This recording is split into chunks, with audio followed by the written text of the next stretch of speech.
Travis, you're not coming in here? Moral support?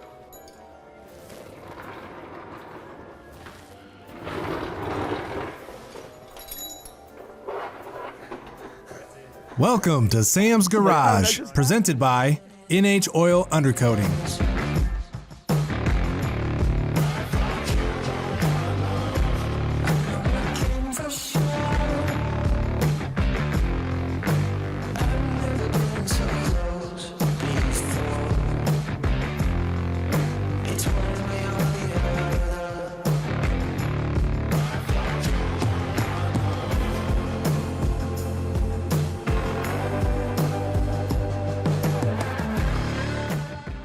Coming up on this episode of Sam's Garage, Sam and Kevin tackle the engine and transmission fluid dipsticks in the Jeep rock crawler.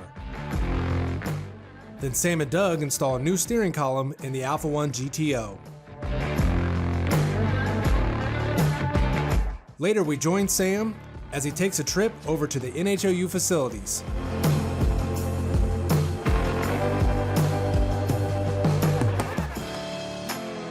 To finish things off, Sam installs a new chrome alternator in the '68 Camaro.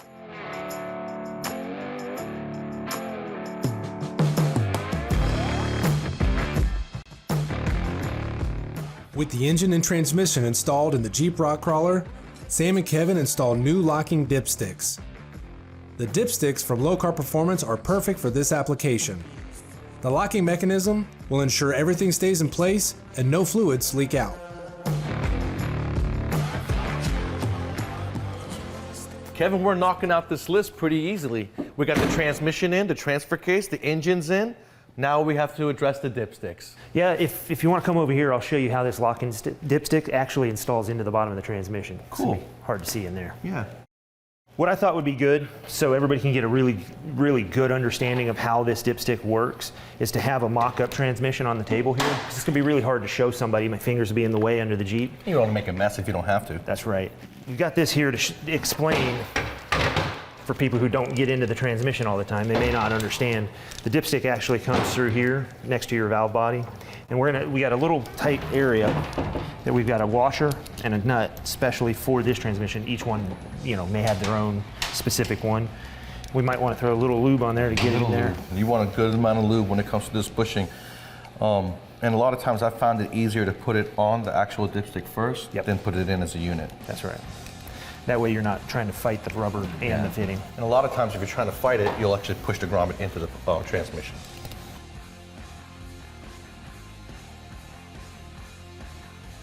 So as you can see, it's a tight fit. That's for two reasons. One is to seal, but two, we're kind of limited by the thread size that we wanted to have, and because we wanted to have a big through hole so that when you're filling the transmission, it's not slowing down. Right. Okay. So it's as simple as that. We would come back and we would torque this. We don't want to over tighten it because the fittings are aluminum. Right.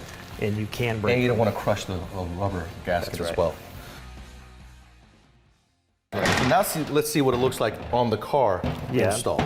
And just to kind of show, you can take the dipstick part. This would be attached to your firewall, which we'll do here in a minute. You can install the plug.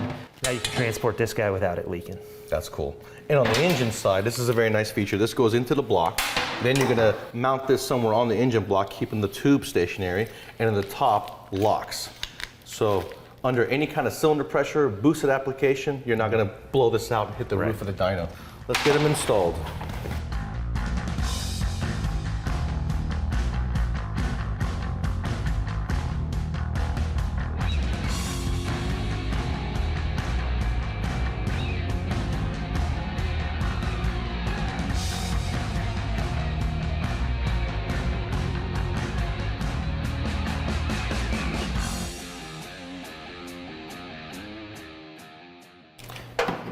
Thanks, Sam. Oh, you're welcome, Kevin.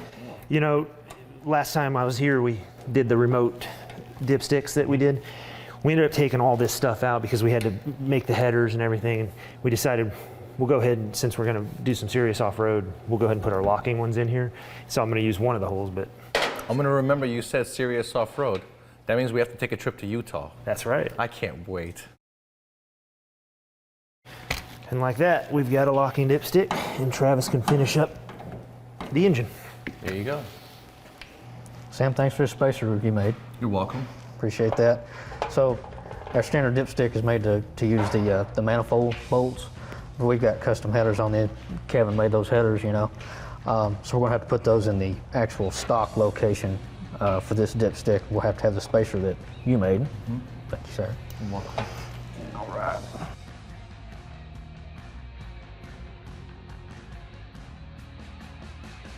That looks very good, Kevin, and we solved a big problem you may not have in the future. Well, you know, one of the things that I didn't mention is if we're upside down, which has been known to happen with me at the wheel. Well, you better be at least sideways, almost upside down, if we're in this thing together. Yeah, so we won't have any trouble, we won't leak, and we'll be able to check our fluids conveniently. And I'm sure one day we're going to slap a blower on top of that thing, so those are going to come in really handy. Yeah, absolutely.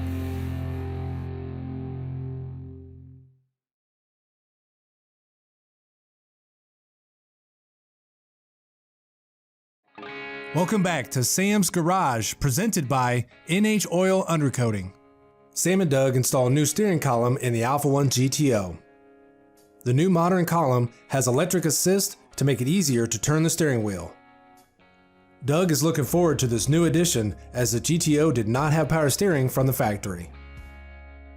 Here's the exciting part, Doug. We're going to add power steering to your car, which it did not have before. No, it didn't have it at all before, and this is going to make it really nice with the wider tires and the way the suspension is set up onto it. Having a power steering onto it's just going to make it a lot nicer to drive. Yep, and we got one that's got the power steering assist incorporated into a brand new steering column. It's electric, just like today's cars. It's going to give you that compact look, and it's going to give you the power steering that we need to be able to maneuver this car in the parking lot. Yeah, it should work out just great. 3 bolts. I think we're going to be able to slide it right out. Should be super. Let's do it.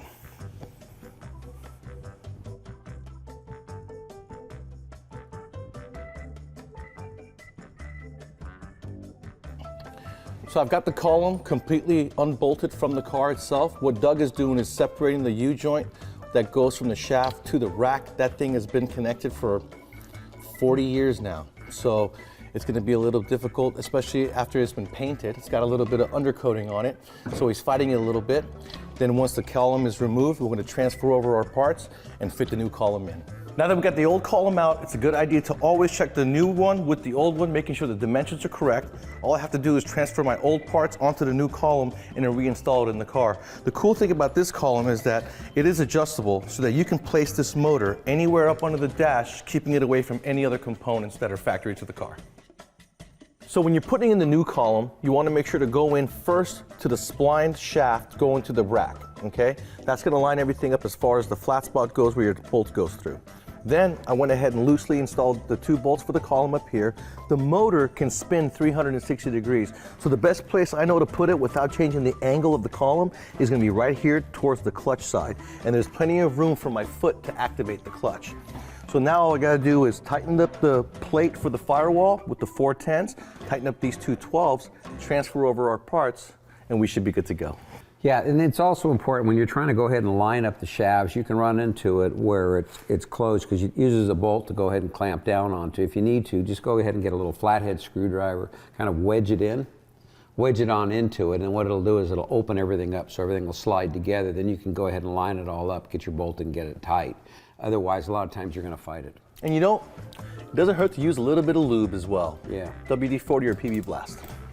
Now the ignition switch on cars are made to be tamper proof. Japanese, what they do is they take a bolt like this, it's a regular 6mm bolt with a breakable, removable head, so that when you're using your tool and they tighten it at the factory, the portion with the hex that goes, your socket goes on, breaks off. That's why you get a little piece right there.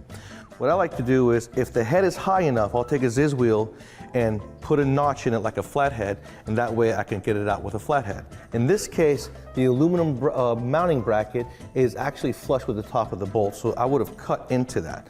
One way you can do is take a sharp punch like that, put a hole in it, then use that hole and use a hammer and twist it, lefty-loosey, and it'll eventually will come out. Then when you go to replace it, just put in 2 new screws and hopefully no one will steal your car.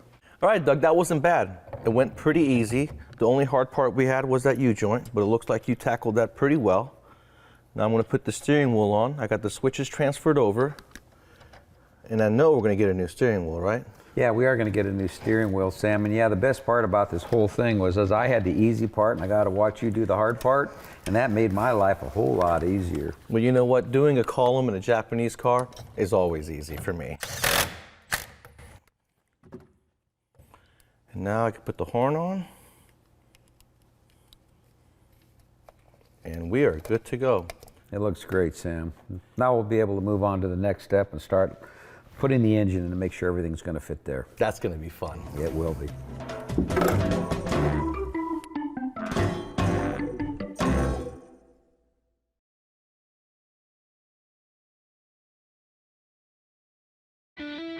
Welcome back to Sam's Garage, presented by NHOU Undercoating.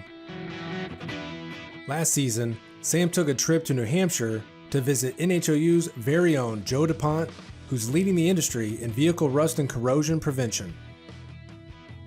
Located in the Northeast, Joe is all too familiar with corrosion caused from salt on the roads in the winter to humid environments in the summer.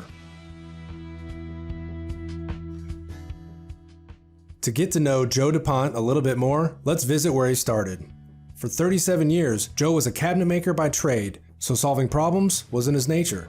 10 years ago, he had to solve a problem which was vital to maintaining his own business: how to stop rust on his own truck. Now, a family-owned business, Joe's wife and kids created NHOU to provide much-needed preventative maintenance for other families. NHOU's products are the fastest, least expensive way to add safety and value to your vehicle. I really get into this business by desperation. I was trying to save my own vehicle. The diesel truck I had, I knew that was going to get me miles, but that I was likely going to lose the undercarriage to rust. I just wouldn't take no for an answer on how I could slow that down or prevent it. I did try some off-the-shelf generic products that seemed to do okay, but they didn't quite live up to our expectations. So ultimately, we ended up in a lab with a very good chemist, many years of experience in chemical coatings for automobiles, who helped us develop our first formula. Oil undercoating makes up 90% of NHOU's business. Joe has worked non-stop to make sure his oil is the best, while keeping it affordable for every customer. Let's take a minute to understand how their high-quality products work. It stops corrosion by sealing off oxygen. If there's no oxygen, there's no rust. It displaces moisture, meaning water and even salt water run right off and quickly evaporate. It creeps, getting into all the little places in your vehicle's undercarriage. Believe it or not, this is where rust starts. It's long-lasting. You only have to apply it once a year. It's eco-friendly, non-toxic, and solvent-free. It comes in clear and black. We call it Back in Black.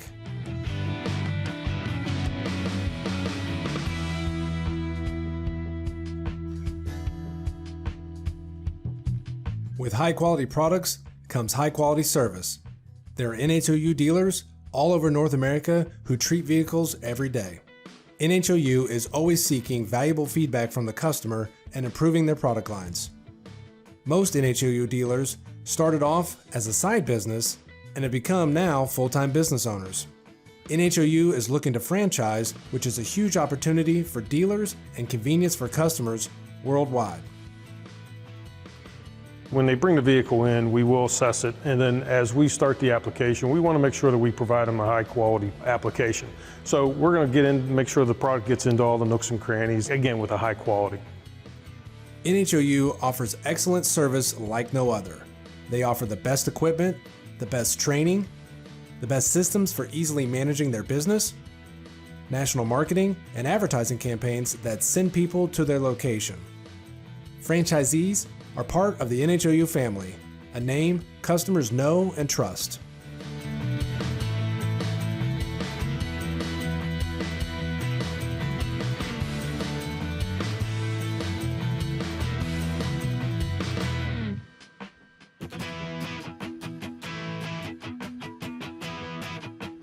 To learn more about NHOU, you can visit them online or any local dealer and service provider in your area.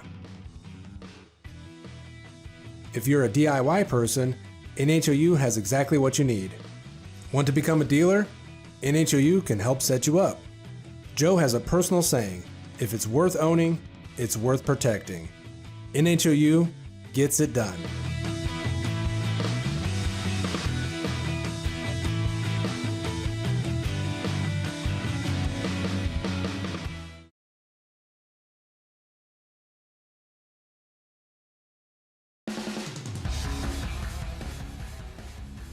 The 68 Camaro is back in the shop, and this time, Sam's installing a new chrome alternator from Tough Stuff. The higher amperage alternator will provide plenty of charging power for this muscle car. Today we're going to be talking alternators. Now these old cars, a lot of them came with generators, and when they fail, the idiot light on the dash corresponds with the component. But the newer cars, let's say anywhere from mid-70s on, the alternator, when it failed, the idiot light on the inside of the dash showed a battery symbol. So a lot of people still today think that when the battery symbol comes on the dashboard, their battery is bad, when really you need to be checking the charging system. So in our case, our charging system was fine. We're going to be continuing our theme with Tough Stuff by replacing all the components. I've decided to go with a chrome one-wire alternator. Now they also have factory cast, and they have satin black. They also have 80 amp, 100 amp, and 140 amp alternator. Ours is 140 amp. Now, I went with the one-wire alternator, but they also have the standard alternator that uses the external regulator. In our case, we're going to be not using it, so I am going to replace all the wires. The factory wire that went from the heavy pull from the alternator to the regulator was very small because the original alternator was only 60 amps. So we want to make sure to put a much bigger, about a 4 or 8 gauge wire from the alternator going to the battery to handle the 140 amps that we're drawing from it. Now, if you guys are going down the road and let's say the light on your dash doesn't come on to let you know that the charging system is failing, you always want to pay attention to the lights on your car when they start to dim. If you turn your flasher on and your headlights or the lights start to dim each time that flasher comes on, then you know you got a problem with your charging system. The alternator and generators can fail without indicating on the dash, so when that happens, you want to check it. Another sign of a charging system failing on you is when you crank the car and it cranks slow on you. Now, it could be a dead battery, but if your battery is within 2 or 3 years old, then you want to check the charging system, making sure that it's not lying to you by not charging and also not indicating it on the dashboard. So in a case like this, when there is a painted block, a lot of these old cars are popular with painting the engine block. Well, that'll cause a problem when it comes to the ground. The ground alternators go through the body of the component. That's why on Tough Stuff, they actually add a ground pole on the body so that when you have a case like this where it's chrome, the ground circuit is not going to travel through the finish. So you add a ground wire here and that'll create the circuit needed to activate the regulator inside. If you don't do that, let's say you're doing a regular factory alternator, you want to scrape the orange paint off the block and you want to scrape any paint that's on the mounting points of the alternator itself, just so that you have a good ground and everything's going to work properly for you. I've already removed my old alternator. I'm going to go ahead and install the new one. Anytime you guys can replace your hardware, it's always a good idea to do so, especially if it's from 1960. Okay, so now what we're going to do is run our wires. Now what I'm going to do is make me a ground wire, and if you notice, it's the same thickness as my power wire, both being 6 gauge. And the reason being is your ground is only as good as your voltage, so I'd like to size them the same. Now this is red. What I want to do is I'm going to go ahead and put a heat shrink over it, turning it into black so that people will know if there's someone else working on the car that this is a ground wire. Okay, I got all my grounds and wires installed. The ground strap, I went ahead and utilized the bolt that the battery ground is at, cleaning it off first, and I got my power wire. Now I'm going to put on a belt. I am going to go get new belts, but before I do, I want to show you guys how to adjust the belt properly if you don't have a serpentine system. Put the belt on, get yourself something to pry with, and you want to give it about a 1/2 inch of adjustment when you press down on the belt. Now you have to remember that if you have a new belt, that new belt's going to stretch a little bit as it breaks in. So you want to make it a little bit tighter, or you want to go back in 100 or 200 miles and double check the tension of the belt. Now all I got to do is reinstall the radiator and battery, and we're good to go.